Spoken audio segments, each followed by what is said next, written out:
बिस्मिल्लाहिर्रहमानिर्रहीम। अस्सलामुअलैकुम। BBC 11 headlines news से मैं हूं सबा मुनीर। नाज़रीन, आपको अपडेट करें सहवन शरीफ से, जहां हमारे नुमाइंदा खुसूसी वकार अली मल्लाह के मुताबिक सहवन शरीफ लोकल बोर्ड के करीब तारीखी कब्रस्तान अहमद शाह कम्बीर बुखारी पर 62 अफराद के कब्जे के खिलाफ इलाका मकीनों का एहतजाज, जबकि इलाका मकीनों ने कब्रस्तान से कब्जा हटाया जाए के नारे भी लगाए। वज़ीर इलाका मकीनों ने मीडिया से बात करते हुए क्या कहा, आइए देखते हैं। ये जो है ना विलेज लाल बख्श जतोई है लोकल बोर्ड सेवन शरीफ तकरीबन जो है ना 5-6 किलोमीटर सेवन शरीफ सिटी से दूर है, और इसके नज़दीक हमारा गांव है जो 2 किलोमीटर दूर है इस कब्रिस्तान से।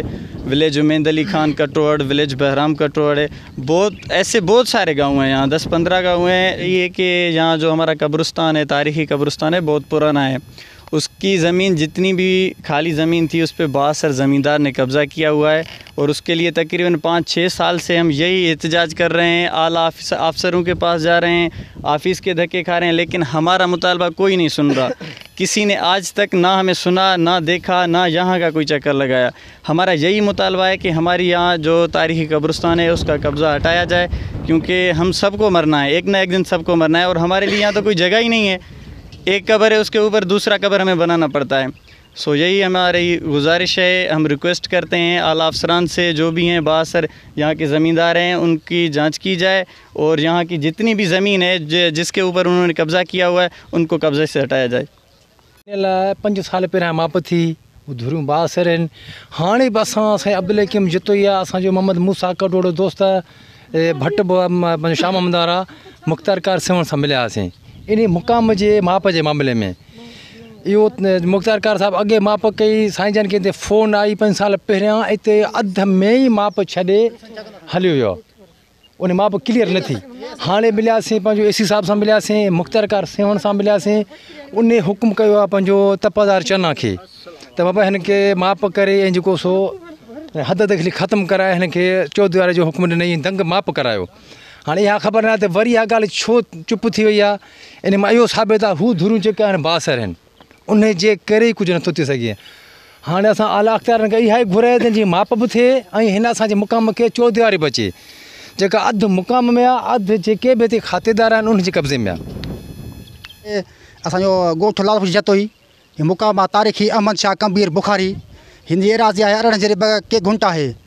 उन तक़रीबन 50 ॻोठ आहिनि जेके हिते अॼु माण्हू दफ़न आहिनि था। उमेद अली खान कटोड़, बहराम कटोड़, लाल बख्श जतोई, दिलावर जतोई, काजी कौड़ो खान बिरोही, पंजोथा, पंवर, तक़रीबन 50 ॻोठ आहिनि। हाणे उन में अध ते कब्ज़ो आहे जतोई जो, 9 जरेब आहे मुक़ाम, 18 जरेबनि में अध ते कब्ज़ो हुनजो आहे। असां मुख़्तलिफ़ वक़्तनि ते एहतजाज कयो आहे, ऐं पहिरियां मुख़्तार क़ब्र आयो आहे बिफोर में 5 साल पहिरियां मापूं थियूं, पर वरी त पाकिस्तान आहे सिफ़ारिशुनि करे दरम बरम थियूं। हाणे जज असांजे सखर वारे हुकुम कयो आहे त फ़ौरन DCOs ऑल ओवर DCOs प्रांशल हुकुम कयो त जेके मुक़ाम आहिनि फ़ौरन कब्ज़ा ख़तमु करे उनखे चौधरी फेरायो।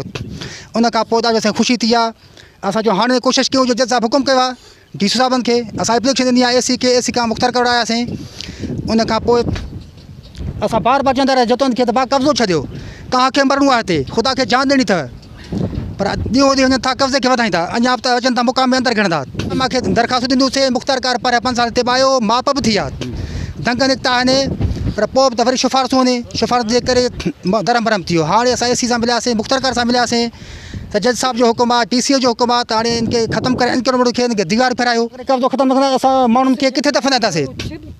वॾी हींअर तकलीफ़ आहे। हींअर अगरि जे किथे खणूं था सामी, के बि ॻोठार खणनि था त हदा निकिरनि था, माण्हू जे मथां माण्हू खे दफ़नायूं था हिते।